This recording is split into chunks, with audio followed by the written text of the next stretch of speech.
Le sommeil de l'enfant est un très vaste sujet qui préoccupe beaucoup de parents, qui nous préoccupe aussi en tant que professionnels dans les crèches, puisque la grande question c'est est-ce qu'il a sommeil? Est-ce qu'il a assez dormi? Est-ce qu'il a trop dormi? Est-ce que je dois le réveiller? Il y a mille et une questions qu'on se pose autour du sommeil. Je vais essayer de vous en parler de façon générale parce que je ne peux pas vous dire comment vous allez endormir miraculeusement votre enfant ou ce qu'il faut faire. Chaque enfant est différent. C'est à vous, on va dire, de trouver son mode d'emploi.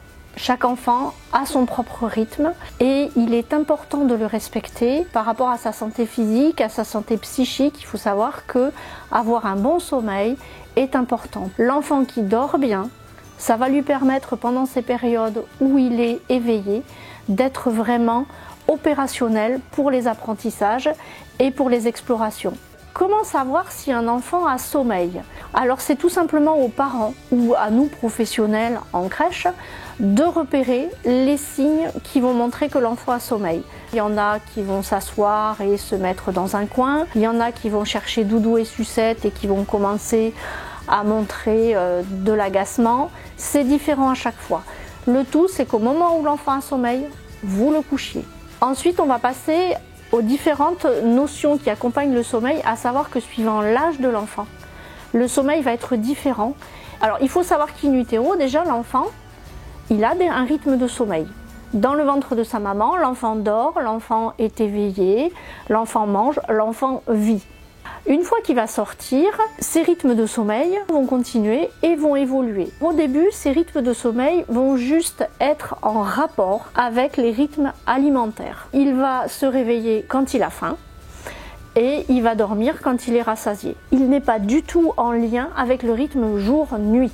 C'est juste qu'il a son rythme à lui. Ça, c'est très important à comprendre et à respecter surtout. Vers l'âge de 5 mois, on va avoir un changement, c'est-à-dire que l'enfant va commencer à sécréter une hormone qui s'appelle la mélatonine, qui est l'hormone du sommeil. Elle n'apparaît qu'à 5 mois. À ce moment-là, on va commencer à avoir des phases de sommeil qui vont s'allonger.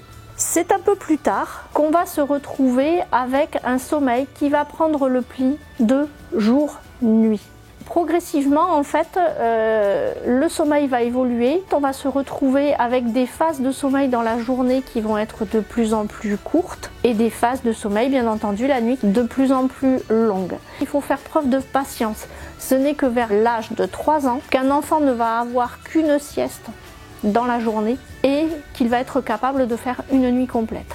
Chaque enfant a son rythme aussi. Il y a des gros dormeurs, il y a des petits dormeurs. Il y a une phase qui est très importante, c'est la phase d'endormissement. C'est une phase qui pour l'enfant signifie je suis d'accord pour me déconnecter de mon environnement. Je suis d'accord pour me déconnecter de mes parents pour dormir. C'est pas une mince affaire pour un enfant qui a comme repère ses parents et son environnement. Plus il est serein pendant cette phase d'endormissement, plus il va pouvoir se laisser aller et s'endormir. Ces phases d'endormissement, elles sont variables d'un enfant à l'autre. Vous avez des enfants qui vont avoir besoin d'être bercés, d'une musique douce. Ça peut devenir aussi des rituels d'endormissement quand ils sont plus grands. Ça peut être on lit une petite histoire. Ça peut être mon doudou, ma sucette. Alors sachez aussi que doudou et sucette ne sont absolument pas obligatoires chez l'enfant. C'est chaque enfant qui va décider qui sera son doudou, parce que c'est très personnel, et s'il a besoin d'une sucette. Nous en crèche, il y a une chose qui est très importante, c'est qu'on vous pose plein de questions pour justement pouvoir savoir comment votre enfant dort.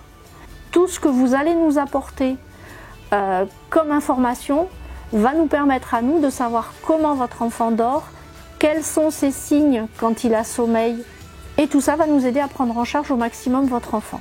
Il faut savoir qu'ici à Jean-Jacques Rousseau, les enfants dorment quand ils veulent, on respecte au maximum leur rythme de sommeil. Si c'est l'heure du repas, c'est pas grave, ils mangeront plus tard. Si c'est l'heure du goûter, c'est pas grave, c'est pareil, ils mangeront plus tard. Ce qui fait qu'en fait, l'enfant a vraiment son quota de sommeil. Il n'y a pas de secret, il faut être dans l'observation, il faut être dans la patience et c'est à vous de découvrir votre enfant et son sommeil.